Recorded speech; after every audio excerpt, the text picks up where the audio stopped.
I don't know about y'all, but I'm so glad when the season is over. Like, just be over. And I feel obligated to come back and talk about it until it's over. And it's almost over. Thank you, Lord. Anyways, Michelle, this ain't what you want. I told you last time, Madison lifts tires for a living. This ain't what you want. Madison is wrong, yes. And Madison deserves to get her ass beat. Now, again, I do not promote violence. I really don't. Madison deserves it. However, in this scenario, David and Madison knew what they were doing, and they knew that each of their partners could not whip their ass. So, again, Michelle, this ain't what you want, baby girl. This ain't what you want. And the thing is, it's still hard to even feel bad for Michelle because she was such a to David. Nobody really cares about Michelle. Everybody's got all the sympathy for Alan. Michelle, I'm so sorry. I'm not saying that this is what you deserve, but since it happened, we really don't care. Get over it. You did not want him. Honestly, this is your get out of jail free card. And if I were you, I wouldn't give Madison and David the satisfaction of even looking irritated. I would be like, good for y'all. I would cheer them on, as a matter of fact. I would be taking shots with them. I would be doing all kind of stuff just to show and save face and act like I really don't give a damn. But for some reason, you do. I don't understand why Michelle cares. I think Michelle wanted to have all of the control the whole time through and through. And she lost control in the end. And I just believe it is eating her alive. Now, is it wrong for your husband to cheat on you? Absolutely. Of course it's wrong. But you never saw him as a husband to begin with. So at this point, why do you still care?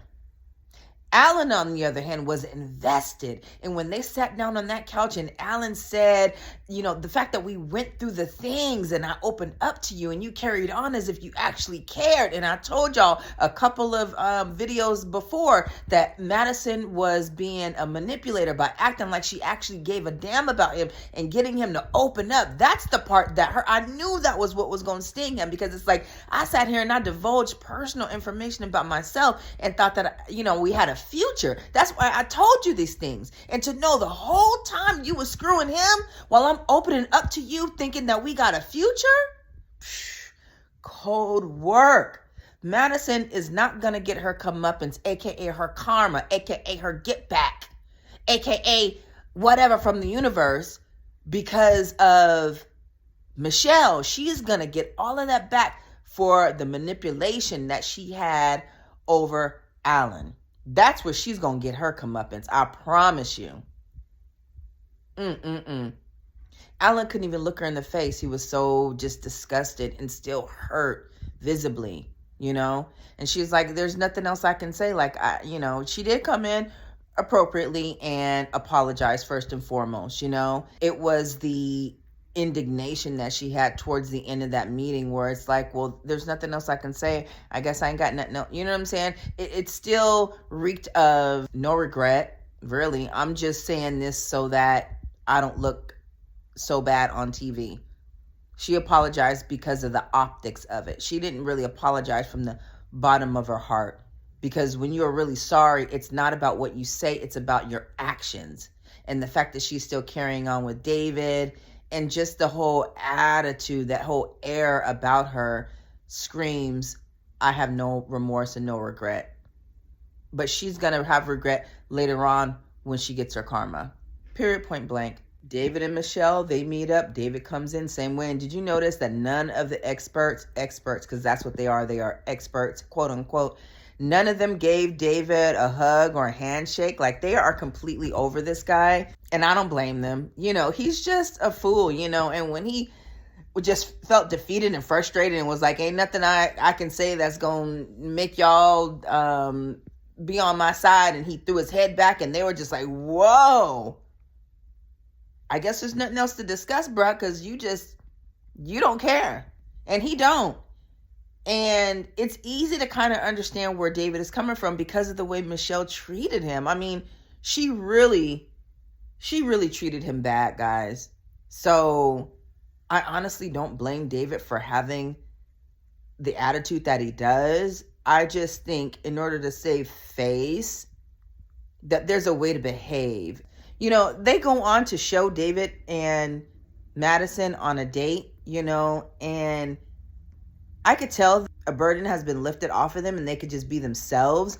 But I promise you, it's not as fun when you are allowed to do things. Like when it's out in the open and the cat's out of the bag, the, what is it called?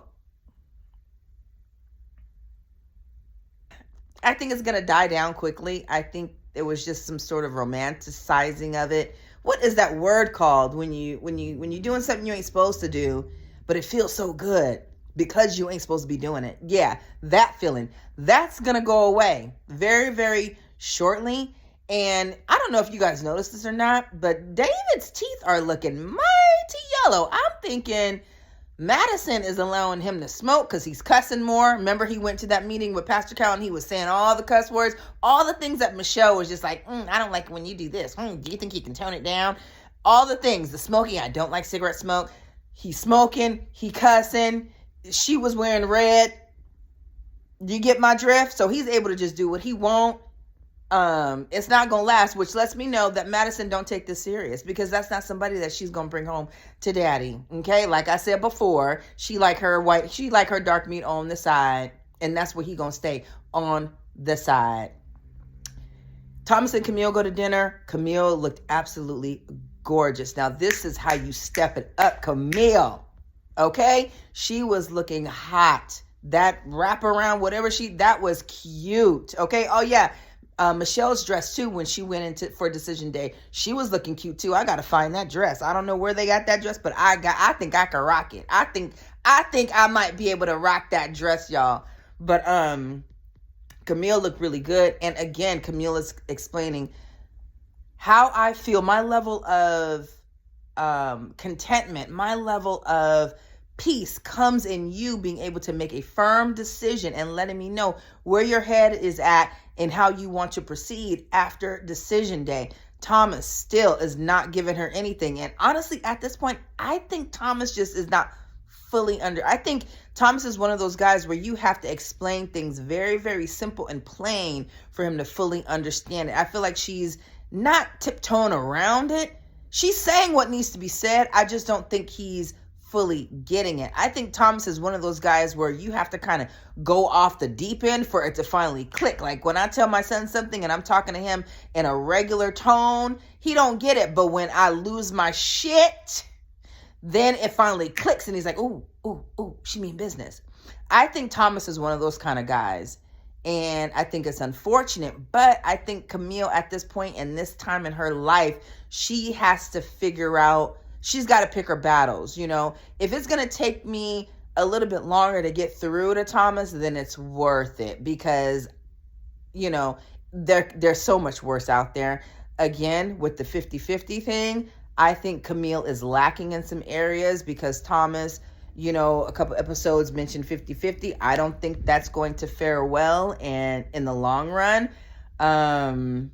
But it might. She might go for it. I don't know.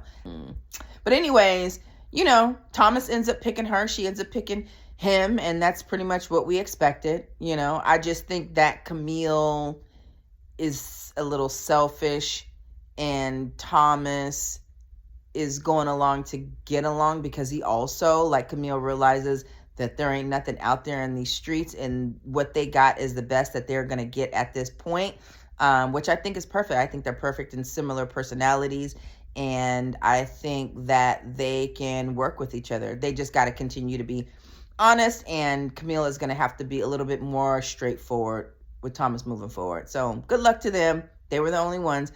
Juan and Carla, again, we already knew it wasn't going to work, the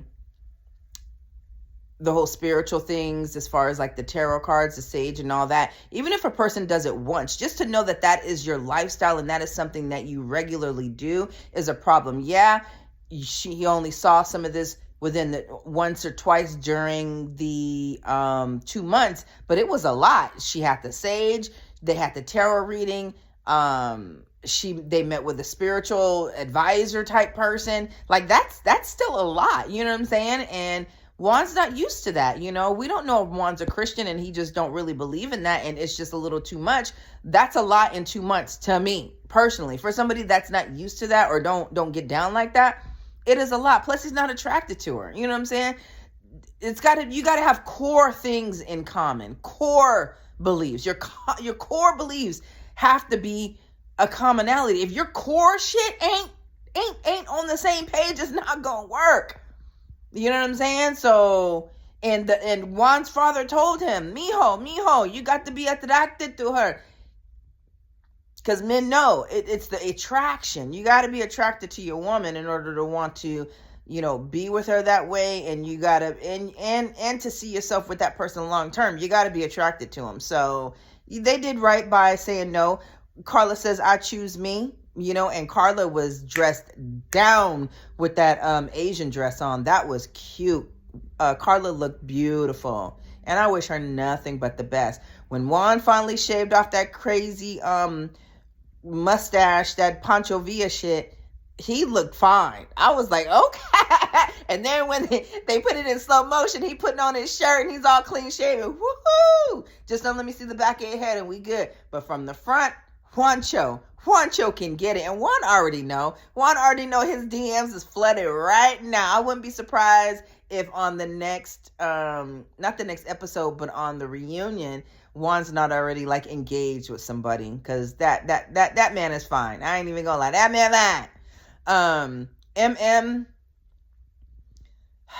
and Akechi, you know, they decide not to get married. And then they meet up at one of Juancho's warehouses or whatever.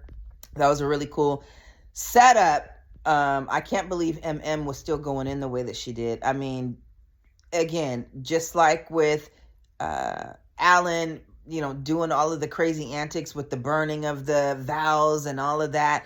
And then Michelle showing that she actually cares. Like, at some point, let's let the other people just be. You know what I'm saying? Like, I feel like you guys are I feel like they're giving them too much ammunition to be like, yeah, I got him. Because they're still bothered. Don't show them that you bothered. Just move on. That production was ridiculous. You've already had your 15 minutes of fame. You've already had your moments to give them some reads. Let it go. You know, because again, I catch you is just like, here we go again. And so it's just like, I'm starting to wonder if behind the scenes when the cameras weren't rolling, was she doing this? If so, damn. But what's her name? Madison goes in to talk mess. And Michelle's at the bar acting like she about it, like she about that life. You're not about that life, honey. You really not. You really not.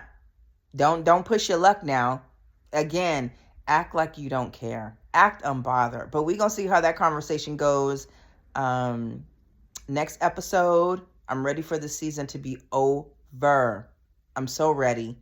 How the hell is Emem already engaged by the next episode? And we ain't even at the reunion yet. Who you engaged to?